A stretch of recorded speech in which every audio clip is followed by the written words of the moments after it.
Hello friends, आज हम बात करेंगे सीटीआई या कहें CITS admission college allotment process और डॉक्यूमेंट्स वेरिफिकेशन के बारे में कि कौन कौन से रिक्वायर्ड डॉक्यूमेंट हैं जिन्हें आपको कॉलेज वेरिफिकेशन के दौरान ले जाना पड़ेगा।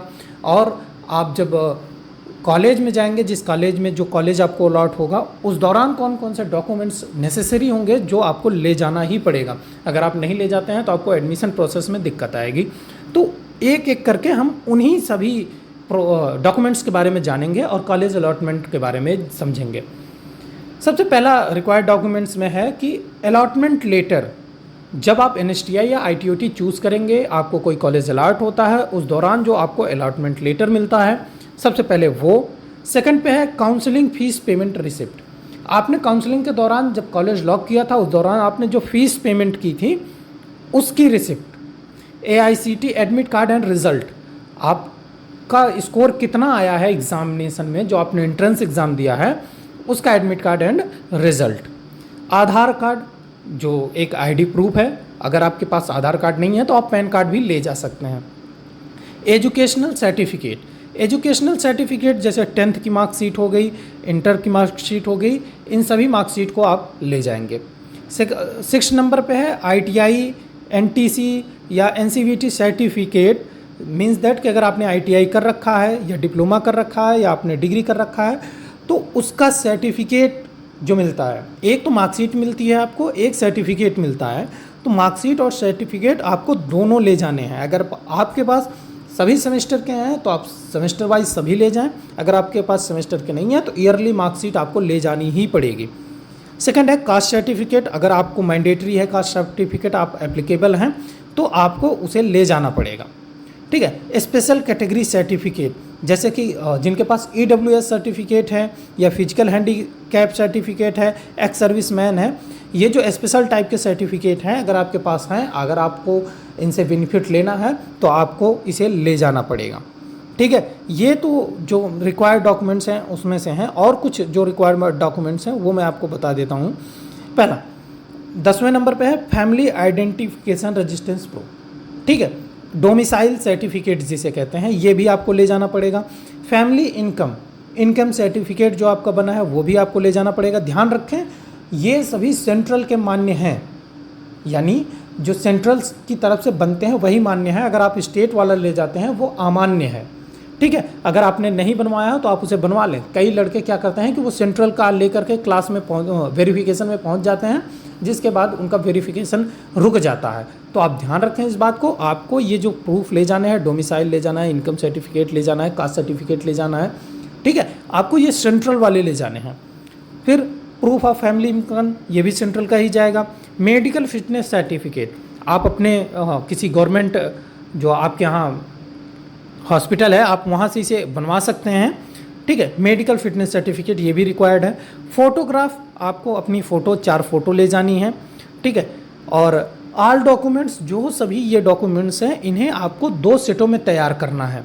ठीक है। आप ओरिजिनल भी ले जाएंगे और इनकी 2 कॉपी भी ले जाएंगे। ओरिजिनल के अलावा आपको 2 सेट इन सभी के तैयार करके नंबर बाय नंबर लगा लेने हैं। ठीक है। अब college first allotment start date 30 June से कॉलेज स्टार्ट होने वाला है आप लोगों का। ठीक है। डॉक्यूमेंट्स वेरिफिकेशन पहला फर्स्ट राउंड का डीवी जो होगा वो 7 से 10 जुलाई के बीच में होगा। ठीक है, 2025। फिर आप जब को कॉलेज अलॉट हो जाएगा, जिनको नहीं मिला रहेगा वो सेकंड राउंड में जब कॉलेज अलॉट कराएंगे तो उसकी डीवी जो होगी वो 22 से 25 जुलाई की होगी।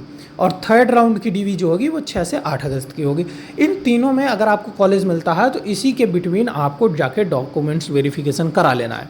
अगर आपको पहले अलॉटमेंट में कॉलेज आपका मनपसंद नहीं मिलता है, ठीक है, तो आप कॉलेज चेंज करना चाहते हैं तो आप चेंज कर सकते हैं। लेकिन अगर आपको एक बार कॉलेज मिल चुका है, आप एक बार डॉक्यूमेंट्स वेरिफिकेशन करा चुके हैं, तो आपको दोबारा डॉक्यूमेंट्स वेरिफिकेशन कराने की ज़रूरत नहीं पड़ती। सेकंड थिंग कि अगर आप कॉलेज अलॉट हो चुका है और आप फिर छोड़ रहे हैं तो आपका जो आपको नहीं करना है, तो वो जो आपने फ़ीस जमा की होगी वो जब्त कर ली जाती है। अगर आप दोबारा कहीं अलॉट नहीं, कॉलेज अलॉट होता, आप दोबारा कहीं ट्राई करते हैं तो उस दौरान आपको फ़ीस अलॉटमेंट नहीं देना होता। ठीक है। अब बात करते हैं एडमिशन फ़ीस की। जैसे मैं मोस्टली आईटॉट लखनऊ को लेकर के बात कर रहा हूँ और एनएसटीआई में भी लगभग इतनी ही फ़ीस ली जाती है। ₹2500 आपके कॉलेज फ़ीस हो जाएंगे, जिसे ट्यूशन फ़ीस भी बोलते हैं हम। ₹2400 हॉस्टल फ़ीस हो जाती है, ठीक है, जो गवर्नमेंट हॉस्टल अलॉट होता है आपको। ₹1500 आपको ड्रेस फीस देनी होती है। 1000 अदर जो होते हैं एडमिशन करने के दौरान जो अदर प्रोसेस में खर्च होते हैं, आईडी कार्ड या लाइब्रेरी का, वो सभी 1000 में आपका हो जाएगा। और अगर आप आईटॉट लखनऊ जाते हैं, आप 6 मंथ का एक साथ मेस का पेमेंट करते हैं, तो वो 24,000 पड़ेगा। क्योंकि हर जगह मेस मोस्टली प्राइवेट हो चुकी है, तो वहाँ पे अप्रॉक्स इतना ही पैसा आपको देना पड़ सकता है, 24,000। लेकिन अगर आप आउट ऑफ स्टेट अदर आईटॉट की बात करें, जैसे आईटॉट हरियाणा की बात करें, रोहतक में जो है उसका ₹1000 पर मंथ के हिसाब से उसकी फ़ीस जमा होती है, 6 मंथ की वन टाइम में, 6 मंथ की वन टाइम में। और अगर भोपाल की बात करें तो वहाँ पर 30,000 टोटल पूरे जमे होते हैं वहाँ पर। लेकिन हाँ, अगर आपको पहले अलॉटमेंट में कॉलेज मिल गया है, आप गए वहाँ पे सब कुछ करा लिए, लेकिन आपको कॉलेज पसंद नहीं आया, तो आप बाद में उस कॉलेज का ट्रांसफ़र ले सकते हैं। लेकिन ध्यान रखें इस बात का कि सभी जगहों से फ़ीस रिटर्न नहीं होती। जैसे भोपाल से आपको फ़ीस रिटर्न मिल जाएगी, लेकिन आपको रोहतक हरियाणा से फ़ीस रिटर्न नहीं मिलेगी। और आपको अगर आप आईटॉट ट्रांसफ़र दोबारा लेते हैं तो आपको पुनः फ़ीस जमा ही करनी पड़ेगी, ठीक है। आई थिंक आप इतना समझ चुके होंगे। अगर आपको कोई और दिक्कत है तो आप हमसे पूछ सकते हैं।